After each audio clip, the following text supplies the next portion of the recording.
It's 4:30 p.m. here in Zimbabwe's capital, Harare. Welcome to ZTN News Blitz. Our top stories. Zimbabwean government responds to forced labor allegations. Truant Zim legislators penalized. Australian state passes pro-abortion bill. And in sport, New Zealand's All Blacks whitewash Canada. Now, Zimbabwe and the United States appeared to be mending diplomatic relations over the last 2 years, but could this be a new twist to the relations? On Tuesday, the U.S. government detained Zimbabwe diamonds, citing forced labor in their production. The precious stones were destined for sale overseas when the Americans intercepted them. Authorities in Zimbabwe have challenged Washington to provide evidence of forced labor and to release the diamonds. Actually should be more clearer on where it is happening, who is involved. We as government, we've commercialized the mining of diamonds in Marange. We have commercial companies that are into extraction, cutting and polishing for diamonds. And all our diamonds are sold through the Minerals Marketing Corporation of Zimbabwe. The Center for Natural Resources Governance, which has for a long time been critical of the Zimbabwean government, also wants to see evidence. It will help us if they had released a comprehensive report regarding forced labor in Zimbabwe. But as things stand, we don't want to dismiss and say there is no forced labor in Marange specifically. But what we are certain for sure as an organization is that we have not come across forced labor. So what we can say is that it will help us if they can release the comprehensive report about forced labor. The Parliament of Zimbabwe has fined opposition legislators for walking out of the National Assembly during President Emmerson Mnangagwa's State of the Nation address on Tuesday. National Assembly Speaker Advocate Jacob Mudenda announced that each legislator will forfeit allowances amounting to nearly $15,000. The walkout was part of the opposition's continued protest over the outcome of last year's general election. Advocate Mudenda speaks.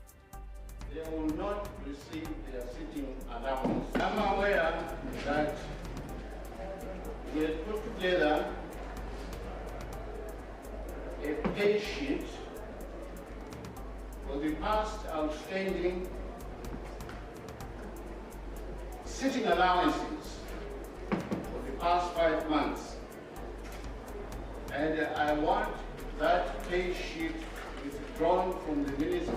Effectively, it means no payment for today's sitting and the 5 others that were outstanding. Opposition MDC Secretary for Policy Implementation Morgan Komichi, however, say the walkout was a democratic right. It is the democratic right for the MDC legislators to behave and act the way they feel. I do want to advise that people should not be angry. People should be allowed democracy to be there. People should be allowed to express themselves.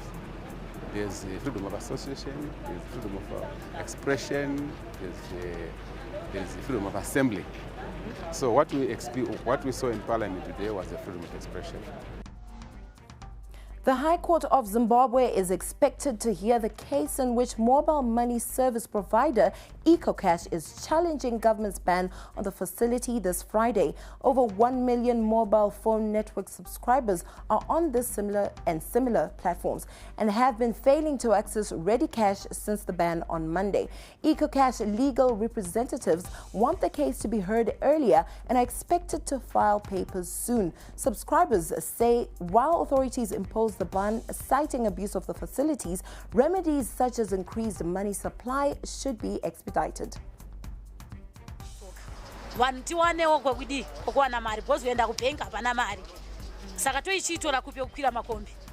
Anditi maona ka saka vakaramba vachita zvinhu zvakadai vanhu vanovhunduka ka Story right. Nokuthi ikokeshika maprice anga kutorwa nona makesha out anga anyanyisa. 70%, 80%. It's 10 steps backwards. Apana chavabatsira. Saka ndavafana kungotrace vanhu vanoita se vane ma-accounts ane ma-huge amounts. I want to suspect to know this is not straightforward. Ndinoona sekwakandinakira. Niye kuti ndikuona kuti kukwira kwamapercentage anga atichirowa vanhu vangaita kuti zvitikwirise. In Australia, pro-abortion lawmakers have legalized the killing of unborn babies up to birth. The controversial law allows abortions of any reason up to 22 weeks and up to birth, with the permission of 2 doctors and a hospital committee. Ignoring strong oppositions from New South Wales citizens, lawmakers in the upper and lower house quickly passed the bill with very few amendments. Now, in the world of sport, defending world champions New Zealand whitewashed Canada in their second match of the Rugby World Cup. Audie Bewden and Scott Barrett made history as they became the first trio of brothers ever to score a try in the same World Cup match. It proved to be the headline family act in New Zealand's 63-0 destruction of Canada at the Oita Stadium roof. In the UEFA Champions League fixtures being played tonight, champions Liverpool play Red Bull Salzburg, Barcelona clash with Inter Milan at the Nou Camp, and Lille hosts Chelsea in France, and last year's semi-finalist Ajax will face Spanish side Valencia at the Mestalla Stadium. In the Zimbabwe Premier Soccer League, former Dynamos playmaker Denver Mukamba scored direct from a corner for Chapungu, who are playing Wange at Ascot. ZTN will give you the final results of this and other matches on our Facebook and website. And that's all we had on ZTN News Blitz. Thank you for watching.